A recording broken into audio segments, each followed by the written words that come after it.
Hello everybody, this is Stephen Howson and this is time for transfer talk. As the transfer window grows near, it's literally next week, there's going to be a lot of stuff gets flung around and there's a lot of bullshit that we've got to sift through, but I hope I've got the best ones for you here today. So the Lindelof transfer looks like it's the one that's about to happen. I mean, before we get into that, there's some absolutely ludicrous outs, but we will get into those in a second. The Lindelof transfer looks like it's about to happen, looks like it's very likely to go off. There's reports coming out of Portugal saying that Lindelof is waiting for the order to come to Manchester to do his medical and complete his transfer. Those same reports are also suggesting that he's got his squad number sorted, but when you dig down and drill down into that, that originated from someone in England, which was then reported in Portugal, so then people can say reports in Portugal, and you know the way it all works. Normally you find the Metro and the Star doing this sort of things, and they'll say reports in Italy, and the report in Italy will say that the Metro reported it, and it'll be like the week-old Metro report, and they've just linked back round in a circle to that. So the Metro basically confirming themselves as the source. So absolute madness. But anyway, it does look like the Victor Lindelof one is about to go down. Looks around about 40 million euros plus a little bit of incentive there for Benfica for him to go and do well. It looks like it's going to happen in January. But one of the Portuguese newspapers is also reporting that Nelson Semedo is going to be joining him as well, and that transfer is being done at the same time. That's what the Benfica president is there in Manchester sorting out at the moment, or he's over here in Manchester sorting out at the moment. But that transfer won't happen at the same time. That's a transfer likely to happen at the end of the season. Benfica didn't want to lose him until the end of the season. I'm sure we're going to be absolutely rinsed on the price for that, but it looks like we're going to be lining one up to complete in the summer. Good news if it's happening, because that's a transfer that's going to be a long-term plan and it's not something we've rushed into. I'm happy with all of that sort of stuff. I've not seen enough of Nelson Semedo to really give a good analysis of him, so that's what I'm going to be doing over the next couple of weeks, and I am going to do that Nelson Semedo, I'm going to do the Victor Lindelof video, and I'll also do a scouting one on him as well as soon as the Wii Scout gets back up and running. It looks like these two are both going off. If I was going to rate them, I'd rate them both quite highly. It seems everyone in Portugal is in agreement. There's no one coming out otherwise. There's no one linking them to 5-6 different other clubs.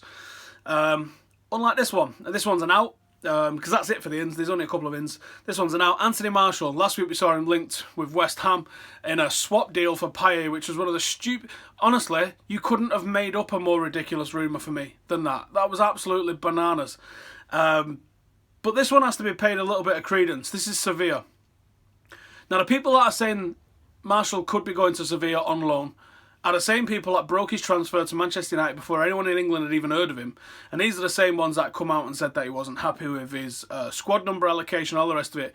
Basically, the guys that are writing these reports have got a direct link to Anthony Martial's agent. And if that's the case, then you've got to trust that there is at least some level of truth in what's going on in these. Sports Witness also did a little bit of drilling down into this one, and they found that the people inside Sevilla, or there is someone inside Sevilla feeding the press, that they would like this to happen. So you look at the two sides of it, that you say, one, Sevilla would like this to happen. From Anthony Martial's side, he knows that he's not in Mourinho's plans, or he doesn't think he's in Mourinho's plans, which actually doesn't make a lot of sense to me, because he's had 12 starts this season, he's come off the bench 5 times, got a handful of goals, he's 21 years of age, he's still learning his trade, he's not really nailed down that place with performances. So I don't think there can be an issue here to say that, oh, should he be playing and he's playing fantastic and he's not getting played? No, that's not the case. He's been tested by Jose Mourinho and he's come in and he looks decent. Doesn't look at his best, but he looks decent. And he's definitely still learning his trade. Would a loan benefit him if he was going to be first choice, especially somewhere like La Liga? Maybe. But would it also benefit him to stay in and around this side and fight for his place? Maybe. No one knows the answer, because you can only run it once, can't you? You can't test it and then like, oh, actually, no, we'll do it this way around instead. I think Martial should probably stay, but it does look like there's some credence to these reports, at least, that Sevilla want him. Whether or not he will go is clearly going to be down up to Jose Mourinho and the management, and with it looking like there's going to be a raft of exits, especially if Memphis goes as well, that's even less people potentially for that left wing spot. It makes no sense for Martial to go as well. So I do think Sevilla are trying to make this happen. I do think there's an awareness of it, at least, from Anthony Martial's agent, but it has to be agreed then with Manchester United and Jose Mourinho, and I think that'll be the stumbling block for this transfer. But I don't think it's complete bullshit. I think, at least from the Sevilla point of view, this is something that they're trying to make happen. I just don't think it's going to happen. Now here's another strange one. Rojo. Valencia want to make this transfer happen in January. But the difference here is that I don't think Manchester United are going to want to allow this transfer to happen. but that's not definite either.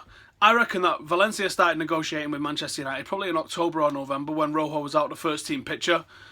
And now he's come into this incredible form that he's in. I think United would be reluctant to let him go in the January transfer window. That being said, we are going to be signing a new centre-half in Victor Lindelof. Is this likely to be, you need to sell one to sign one? And if that's the case, then we might see Rojo go to Valencia, which will seem pretty crazy, really, as he's pretty much, apart from Blind, only left-sided centre-half. Is that the sort of guy that we want to be letting go and just bringing in another one? Is Smalling likely to be let go instead? Now, that might add a little bit of weight to the reports that we've seen in the last few weeks about Chris Smalling being potentially moved on. If we was looking at moving Rojo on, he's come back into form and Jose's gone, actually, no, we're keeping hold of that. Let Chris Smalling go. That would add up to me. I don't think that we're going to be letting Rojo go, but it does seem like Valencia are pushing hard for this to happen. They obviously started negotiations when he was out of favour. Whether or not they can make that happen now is another thing. I'd be very surprised. But we are often surprised at what happens in football, aren't we? One that I don't think would be a surprise on the outs is Morgan Schneiderlin. Schneiderlin, what's the word we're looking for here? Completely outcast from the team. Even Schweinsteiger, who didn't have a locker, came back into the team ahead of him.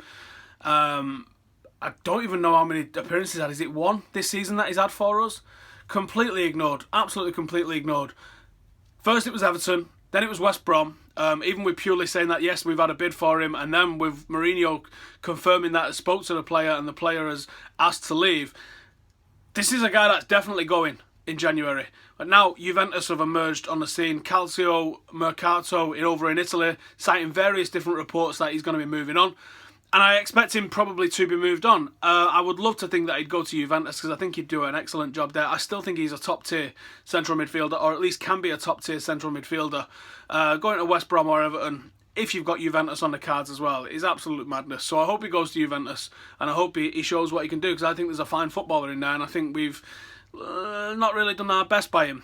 And that is it for transfers today. Get in the comments if there's any that you want to see me talk about next week, or head over to Reddit and we can talk about them more in depth. I did a vlog yesterday at the game. It's not something that I'm planning on going mega in depth with. I don't even know if I'm going to do it for every single match, but head over to the YouTube channel, or I suppose you're already here, aren't you? So head over to the vlog yesterday. Let me know what you think about it. Leave us a comment on there, or come and talk to us on Reddit. Thank you for watching. Make sure you subscribe. I think we're probably going to be going for 75,000. I think next year, 2017. I think 75,000 is the one. So all your subscribes will be greatly appreciated. I'm going to think of an amazing prize if we get to 75,000. I'll think of an amazing prize to get for one of the subscribers. Probably with a very high value on it as well. So anyway, thank you for watching. Get your comments, queries, and anything that you want to do about this transfer window coming up. Targets, people that you think might be leaving, any of the youngsters that might be going out on loan, that might be worth us looking at as well. Throw it in the comments below. Thank you for watching. Hit that subscribe button. Please leave a like because that makes a massive difference. And I'll see you in a bit.